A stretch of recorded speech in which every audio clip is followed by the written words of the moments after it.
안녕하세요, 다오월드입니다. 네, 오늘은 정말 역사적인 날입니다.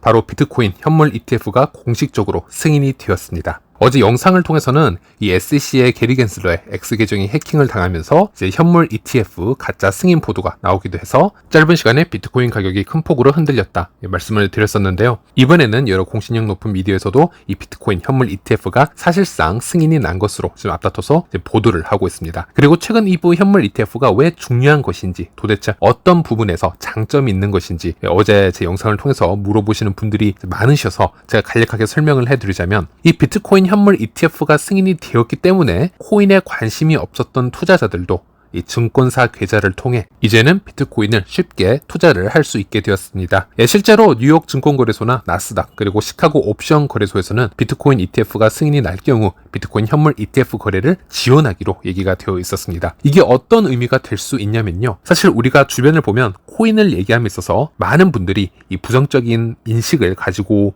있는 것을 볼 수 있습니다. 아직도 코인은 내재 가치가 없고 디지털 쓰레기 같은 존재이고 폰지 다단계이고 부정적인 인식이 너무 강하게 있었기 때문에, 그리고 만약에 그런 분들이 생각을 조금 바꿔서 조금만 관심을 가지고 접근을 하려고 해도 일단 코인 거래소 사용법이 처음에는 매우 복잡하게 볼 수밖에 없고요. 또 한국 거래소에서는 이 코인 원화 마켓이 존재하지만 해외에서는 코인 거래를 하려면 기본적으로 이 스테이블 코인 사용법을 어느 정도는 알고 있어야 됩니다. 그러기 위해서는 거래소 가입 방법만 알아서는 안 되고 이 본인의 비수탁형 지갑 관리법이라든지 거래소 지갑과 비수탁형 지갑 사이에 코인을 주고받는 방법도 스스로 공부를 해야 되는 그런 부분이 있었는데, 그런 부분은 또 하나의 투자 장벽이라고 얘기를 할 수 있겠습니다. 거기에다 최근 FTX라는 세계 두 번째로 규모가 컸던 이 거래소가 어이가 없을 정도의 수준으로 고객의 자금과 이 코인을 횡령을 하고 또 자체 코인을 마구잡이로 발행을 해서 이 거래소 재정이 악화가 돼서 파산이 되는 사건이 있었기 때문에, 만약 코인에 대해서 부정적인 생각을 가지고 있는 사람이라면 이 본인의 큰 자금을 코인 거래소에 입금시키고 투자를 한다라는 게 큰 리스크가 있는 투자 방법으로 인식을 해왔을 겁니다. 그래서 제 채널에서는 1년 전쯤에 지난 영상을 통해서 이 블랙락의 CEO인 레리 핑크의 인터뷰를 실어드린 적이 있었지만, 블록체인 기술은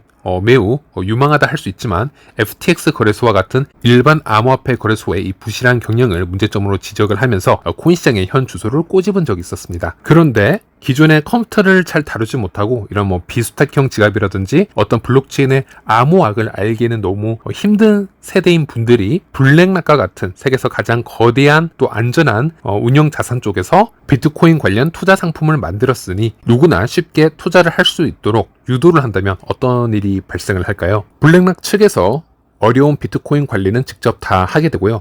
비수탁형 지갑이라든지 코인 거래소 공부를 따로 할 필요가 없습니다. 그냥 증권거래 플랫폼에서 바로 투자를 할 수 있도록 유도를 할 수 있고요. 그런 일이 벌어진다면 이 비트코인이나 코인 시장에 부정적인 인식을 가지고 있었던 이 투자자들의 생각이 쉽게 전환이 될 수 있는 터닝 포인트가 될 수 있다고 생각을 합니다. 그리고 실제 비트코인 현물 ETF가 출시가 되면 이 디지털 시대와 거리가 있었던, 하지만 저축을 꾸준히 해왔던 이 베이비부머 세대들이 비트코인과 같은 암호화폐에 관심을 자연스럽게 가지면서 이는 비트코인의 가격 상승을 이끌 수 있는 이유가 될 것이다, 이렇게 많은 미디어에서 분석 기사를 내놓기도 했었습니다. 그리고 또 하나는 이제는 기관들이 비트코인에 직접적으로 투자를 할 수 있는 시대가 되었다라는 겁니다. 아시다시피 예전에는 법인 계좌로 코인 거래소 등록을 할 수조차도 없었고요. 또 회계 규정이나 각종 여러 가지 규제로 인해서 비트코인 투자는 개인만이 가능했었습니다. 그래서 기관은 이 그레이스케일과 같은 이 GBTC와 같은 파생 상품에만 간접적으로 투자하는 것이 유일한 방법이었는데, 이제 현물 ETF가 출시가 되면서 기관들의 포트폴리오에도 비트코인 ETF를 자연스럽게 담을 수 있는 그런 그림이 그려질 것이다. 이게 현재의 예측이고요. 그래서 이 두 가지를 정리를 해보자면, 기관에서도 큰 자금이 이 코인 시장으로 유입이 될 것이고, 그리고 기존에 비트코인을 잘 몰라서 투자를 망설였던 그런 또 개인 투자 자금들이 몰려오면서 당연히 비트코인의 수요가 발생할 것이고 가격은 자동적으로 상승할 확률이 높다라는 게 이 다수 전문인들의 예측이라고 보시면 되겠습니다. 지금 영상을 제작을 하면서도 저도 지속적으로 기사를 체크하고 있는데요. 이 블룸버그 인텔리전스에서는 이 BTC 현물 ETF 첫 거래일 40억 달러 유입 전망, 이런 기사를 내놓고도 있습니다. 그래서 이렇게 유의미한 금액들이 이 코인 시장으로 몰려오고 있다, 이렇게 보시면 되겠고, 그리고 참고로 코인 뉴스를 매일 사실 체크하지 않는 분들은 이렇게 얘기를 하실 수도 있습니다. 그러면 지금 비트코인을 매수하면은 바로 수익을 볼 수 있는 건가요? 라고 모르시는 분들도 있으실 텐데, 일단 비트코인 현물 ETF 승인은 하루아침에 갑작스럽게 진행된 것이 아니고요. 오랜 시간 여러 차례 다수의 기관들과 SEC가 조율이 있었고요. 또 여러 호재와 악재들이 그 조율을 함에 있어서 공존을 해왔었기 때문에 이미 이 투자 시장에는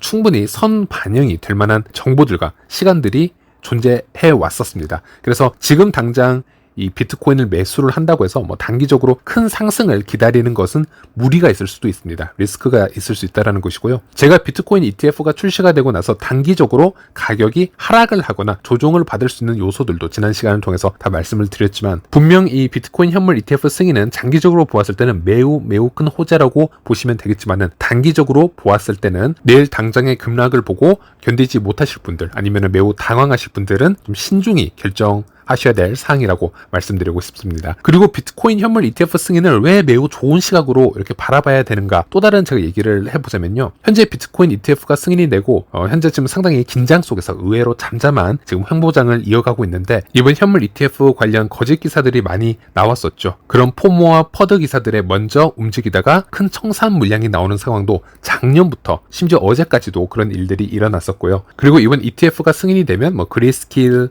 비트 물량이 매도로 나올 수 있다라는 그런 악재 기사들도 존재했었기 때문에, 이렇게 상승 빔이 현재 나오지 않더라도 현재 이렇게 횡보장을 지금 이어갈 수 있다라는 것은 현재로서는 나쁘게 볼 이유는 없습니다. 어차피 현물 ETF 승인 이후 가격은 장기적으로 우상향을 바라보면 되는 것입니다. 그런데 지금 유독 이더가 10% 이상의 지금 상승 빔을 만드는 것을 좀 확인할 수 있는데요. 그 이유는 비트가 현물 ETF 승인을 받았다라는 것은 이제 다음은 바로 이더 ETF 차례가 될 수 있기 때문이라고 지금 분석을 할 수 있겠고요. 이미 작년부터 발빠른 사람들은 이더리움의 ETF를 미리 예상을 하고 있었습니다. 이더리움의 가격이 떨어질 때마다 그래서 매수 타이밍을 가져가는 것을 또 볼 수 있었는데, 오늘 깜짝 빔은 이제는 이더리움 차례다, 그 신호탄이지 않을까 이렇게 보시면 되겠고, 물론 이 단기적인 상승은 다시 조정을 받거나 하락을 이어갈 수 있겠지만 시장은 그렇게 반응을 지금 했다라는 겁니다. 그 얘기는 비트 ETF 이후로 이제 이더가 그 다음 차례가 될 수 있다라는 것이고, 또 그 다음으로는 리플이나 솔라나도 ETF 얘기가 조금씩 나오고 있습니다. 즉 메이저 암호화폐들도 만약 ETF를 승인을 받게 되는 그런 날들이 차례대로 온다면 이 시장으로 정말 큰 규모의 자금들이 몰려올 수 있는 이제 그 시대를 우리가 목격할 수도 있게 될 것입니다. 그리고 마지막으로 저와 우리 구독자분들, 우리 투자자들이 암호화폐에 대해서 어떤 마인드로 이 세계를 지켜봐야 되고 접근을 해야 될지 아주 중요한 메시지를 던져주는 사건이었다고 생각을 합니다. 이번 비트코인 현물 ETF는 오랜 시간 여러 기관에서 신청을 해왔었습니다. 아크인베스트나 그레이스케일에서 항상 ETF 신청을 해왔으나 SC에 의해서 승인이 거절당하는 상황이 이어졌었는데요. 그래서 일반 투자자들도 이 비트코인 현물 ETF는 쉽지 않을 것이다 라는 마인드가 항상 박혀 있었는데, 바로 이런 마인드가 전환이 되는 사건이 바로 이 블랙락이 ETF 신청에 개입하기 시작하면서부터였습니다. 블랙락은 1경이 넘는 자산을 운영하고 있고 이 미 연준과 같은 규모의 자산을 움직인다라고 보시면 되겠고요. 그리고 역사적으로 이 블랙락의 ETF 신청은 한 번만 제외되고 모두 통과가 된 히스토리가 있었기 때문에 그 블랙락이 암호화폐 시장에 들어옴으로써 상황이 180도 바뀌게 된 것입니다. 중요한 건 이 블랙락의 CEO 레리 핑크가 과거에는 비트코인에 대해서 어떤 발언들을 해왔는지를 지켜보시면, 이 레리 핑크는 지속적으로 비트코인에 대해서 부정적인 발언을 해왔다라는 겁니다. 비트코인은 돈 세탁의 지수이다, 또는 우리 고객들은 비트코인에 관심이 없다, 이런 발언들을 해왔었는데요. 그리고 이 블랙락에서 비트코인 현물 ETF를 운용하기 위해서는 AP라고 불리우는 그 중개 기업이 필요합니다. 현재는 JP모건이 이 AP를 담당하고 있는데요. 하지만 이 순간에도 JP모건은 비트코인은 내재 가치가 없다, 비트코인은 성매매, 조세 회피, 자금 세탁, 테러 자금용으로 사용이 되어지고 있다 등의 막말을 하고 있습니다. 영상을 만드는 시간 기준으로 몇 시간 전에도 지금 이런 발언이 이어지고 있고, 이 JP모건의 제이미 다이먼은 지속적으로 비트코인과 암호화폐에 대해서 매우 부정적인 발언을 한 지금 인사 중 한 명인데요. 아이러니한 점은 이 비트코인 ETF를 통해서 지금 수수료를 벌어들이고 있으면서 지속적으로 이런 얘기를 하고 있다는 게 너무 위선적이라 지금 저도 따로 좀 할 말이 없습니다. 동시적으로 보면요, 또 JP모건 측에서 본인들이 직접 개발한 블록체인 암호화폐 실체가 드러나면서 이들의 이중적인 모습, 미디어에서 얘기하는 모습에 속지 말자, 또 코인 투자자들이 여러 또 레슨을 얻기도 했었는데요. 우리가 암호화폐를 어떻게 앞으로 공부를 해야 되나, 여기 대해서 한번 깊이 생각을 해볼 필요가 있겠습니다. 오히려 미디어에서 나오는 기사들, 인사들의 얘기만 들어서는 오히려 잘못된 가치관을 우리가 가질 수 있고, 우리가 제대로 된 암호화폐 이 펀더멘탈을 찾아내고 그 내재 가치를 조금씩 발견하기 위해서는 그들의 얘기를 들어야 되는 것이 아니고요, 우리 스스로 이 블록체인부터 이 모든 기술부터 실제 사례들을 공부해 가면서 커뮤니티나 생태계를 모니터링 해보고 우리만의 신념을 가지고 이 블록체인 생태계에 참여를 하는 것 또는 투자를 하는 것이 매우 중요하다는 것을 또 한 번 느끼게 되었습니다. 네, 이번 시간은 여기까지입니다. 시청해 주셔서 감사합니다.